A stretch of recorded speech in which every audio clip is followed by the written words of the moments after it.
अलीगढ़ में UP ATS ने बड़ी कार्रवाई करते हुए बांग्लादेशी पति पत्नी को गिरफ्त में लिया है। पति का नाम सिराज है और पत्नी का नाम हलीमा है। इनके पास से भारतीय दस्तावेज और भारतीय पासपोर्ट भी मिला है। जानकारी के मुताबिक पकड़ा गया बांग्लादेशी नागरिक सिराज साउथ कालाम रेधा थाना भंगा जिला के फरीदपुर ढाका बांग्लादेश का रहने वाला है। बताया जा रहा है कि वो दलालों की मदद से बेनापुल बॉर्डर पार करके भारत आ गया था। उसके साथ उसकी पत्नी भी अवैध तरीके से भारत में दाखिल हुई थी। जांच में सामने आया है कि बांग्लादेशी नागरिक सिराज के साथ साथ उसकी पत्नी हलीमा के पास भी भारतीय पासपोर्ट था। ये दोनों भारतीय पासपोर्ट के दम पर कई देशों की यात्रा भी कर चुके थे।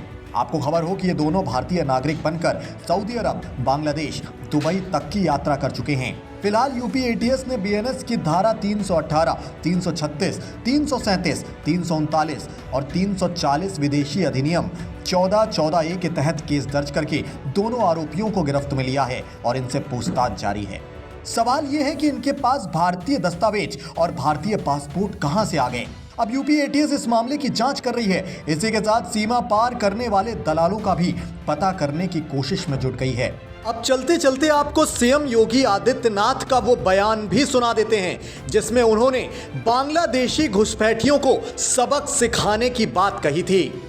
500 वर्ष पहले बाबर के एक सिपह सालार ने जो कुंभ अयोध्या में किया था, जो काम संभल में किया था और जो काम आज बांग्लादेश के अंदर हो रहा है, तीनों की प्रकृति, तीनों का डीएनए एक जैसा है।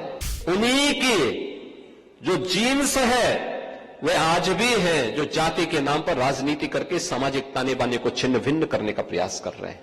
अगर कोई ये मानता है कि वो बांग्लादेश में हो रहा है तो यहां भी बांटने वाले तत्व उनके लिए बेट बन करके खड़े हो रखे हैं, पहले से खड़े हैं। वे समाज के सामाजिक ताने बाने को छिन्न भिन्न कर रहे हैं। आपको बांट करके फिर काटने का और कटवाने का पूरा इंतजाम भी कर रहे हैं। ये जोड़ने के कार्य को अगर हमने महत्व दिया होता, सामाजिक विद्वेष को आगे बढ़ाने और समाज को तोड़ने की समाज के दुश्मनों की रणनीति को सफल नहीं होने देते, ये देश कभी गुलाम नहीं होता। हमारे तीर्थ अपवित्र नहीं होते।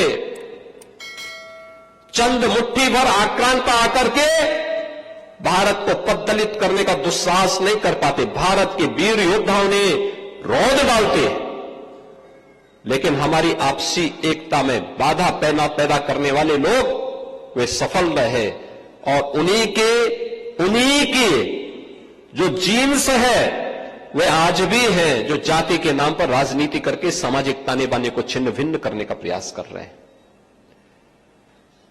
दुश्मन बगल के देश में किस प्रकार का कृत्य कर रहे हैं, याद रखना। किसी को अगर गलतफहमी हो, 500 वर्ष पहले बाबर के एक सिपह सालार ने जो कुंभ अयोध्या में किया था, जो काम संभल में किया था